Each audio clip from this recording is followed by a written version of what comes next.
Hello and welcome to another episode of In the Mix presented by CrossBones MMA Radio.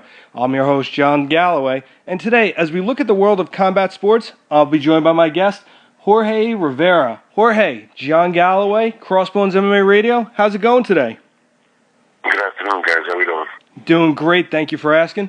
So, Jorge, you have a storied history in the sport of mixed martial arts. Been around for a long time, fought a lot of the big names in the sport throughout your entire career. Looking back at your career right now, what's your biggest thing that brings you the most pride?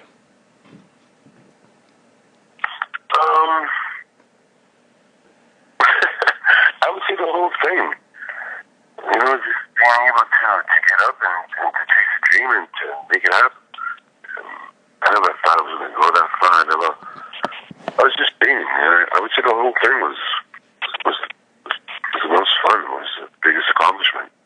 Yeah, and you know what? Having watched you fight throughout the years, it always looked like you were having fun. Even when you were a contestant on the Ultimate Fighter, you were one of the few guys that it seemed like tried to keep a positive attitude all the time. Didn't let the stress of the show got into it. You looked like you wanted to be there for your fellow fighters when they were struggling with some of the issues that they had. Is that something that you carry on into your own personal life? If that's how the camera made it look, I'm grateful. But that helps have you stressed out. I want to get the hell out of here. As far as in my normal life, looking out for others or whatever, absolutely. It's part of who I am and what I do.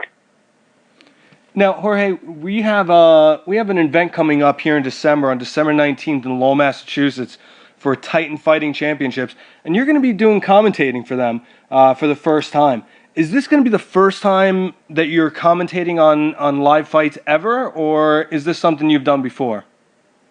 No, this is something I've actually done before. I've actually done it in Spanish before, so this is it's not my first time doing it. I've done it before. I've never done it on this scale or this big. So I'm excited to do this. It's my first time doing it on a size this big. So yeah, absolutely. Titan is definitely starting to grow and getting bigger and bigger. So you're definitely getting introduced at the right time for this organization. Now, is this going to be a one-time thing? Is this like a trial run, or is this going to be an ongoing thing now that Stephan Bonner's come out of retirement and has had a fight already? Honestly, I'm taking it one day at a time and take this opportunity and run with it, and hopefully we can build on it. I would obviously like to have a future in doing this, and I'll take it one step at a time and see how this one goes. And now, coming into this fight, talk to me about what kind of advantage or what kind of assistance it is to you having such a lengthy fight career on your own. To be able to really understand what these guys are doing, what these guys are going through in the ring, possibly what they're trying to accomplish.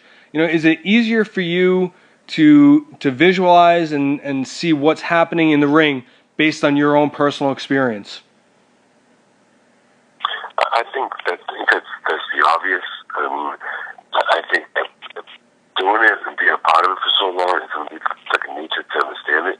I think that the real challenge is articulating what you're seeing and trying to put it in the terms so that the people that are watching and understand it and can follow along with you and have a better understanding of what's going on that the people that aren't aware or don't know. And how do you approach that? I mean, you're going to be commentating for practice. That's it. Practice. I sit back and right now I'm just watching the guys that are the best at it.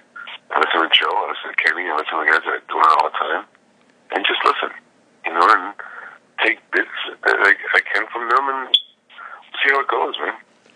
Now, I like that. So you're approaching this as this. I'm assuming the same way that you would a fight in your career. You're watching film, or you're listening to audio. You're listening to film and taking pointers and trying to pick up different terms, different terminology, transitions, segues, all the different things that make make for a successful announcer. I think that's great. That's the approach you're taking to this as well. Well, thank you. I appreciate it, man. You gotta know your craft in order to do it properly. Yeah, definitely. Now, what are you expecting out of this upcoming event? It's going to be next weekend, December 19th.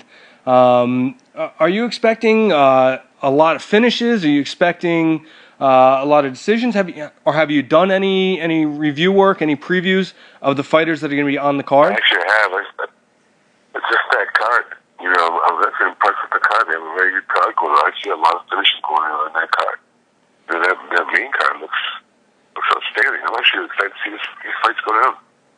Yeah, and it's funny because I was just listening to a podcast that Joe Rogan did, and he was talking about his own career and his own time frame for commentating, and he said one of the things that is hard for him sometimes is not getting caught up in the fight and being an observer, but remembering to be in the moment, and that he's got to he's talking people through the fight. Have you experienced that where you're watching a fight and you start to tense up, you start to root for a fighter or understand what's going on and have to remind yourself that? Absolutely. That's just human. I think all of us get involved in it. I think that's the cool thing about fighting too.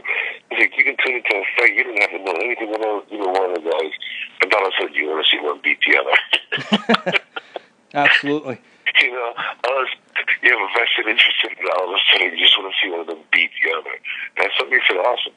And that's just a human thing. When you're watching it, especially I would assume somebody on Joe's level who knows some of these fighters and has some kind of relationship when you're watching it. Especially like the thing with Brendan Shaw. I mean, he's watching a friend of his get beat up. So he's not just commentating on a fight. He's commentating on somebody that he knows personally. And I mean, for the sake of what's going on in his head, he's watching somebody he knows personally getting beat up. He wants to do a job professionally at the same time. He cares for this guy not getting killed. Yeah, definitely. And that, obviously you either heard or the podcast I was referencing. That was definitely one of the things that he had mentioned during it. Now, Jorge, when you're not commentating, when you're not training yourself, what are you doing to keep yourself busy? I have a gym that I run, and I'm very busy doing that. I like training other people. I like training other fighters. I've got a family. I've got a full-time job. Yeah. All day, so it's cool. Now, your gym is up there in Milford, Massachusetts, correct? Yes, sir. 132 Central Street, Rivera Athletic Center. Thank you, my friend. Thank you for that. Yeah, no problem. Everything from fitness, MMA to jiu-jitsu to boxing. We're a pretty good-sized gym. Please look us up, RiveraAthleticCenter.com. Yeah, anybody that's looking for anything that's in that area, you can't do much better when it comes to somebody who's been there and done that. You've, like I said earlier in our conversation here, you've fought the big names. You've established an incredible record with a 29 record. Looking at the people that you have fought against, are you done fighting now, or are you looking to? I am. I've entertained thoughts of coming back right now. I'm all set. And that's it, right? I thought it was going to come a time if the money was right, I could do it. But if you're not paying me right, I'm all set. I'm not doing that. All right. Fighting is a beating, or you're going to pay for it. Absolutely. It's not worth it to. Yeah, and we're going to be listening to you on December 19th. It's for Titan Fighting Championships 32. It's going to be at the Sangha Center in Lowell, Massachusetts. How far away from you is that? I'm down the road. I am literally down the road. So this, about a half hour. Nice. There you go. So this would be a nice little drive for you. Get the work done and be sleeping in your own bed that night. Well, if you sleep at all, hope you have a great time with Titan. I hope it's going to be an awesome night. Yeah, absolutely. I'm going to wrap this up. That's going to be another episode of In the Mix, presented by CrossBones MMA Radio. I'd like to extend a big thank you to today's guests for joining us. For Jorge Rivera, this is John Galloway, and we are tapping out.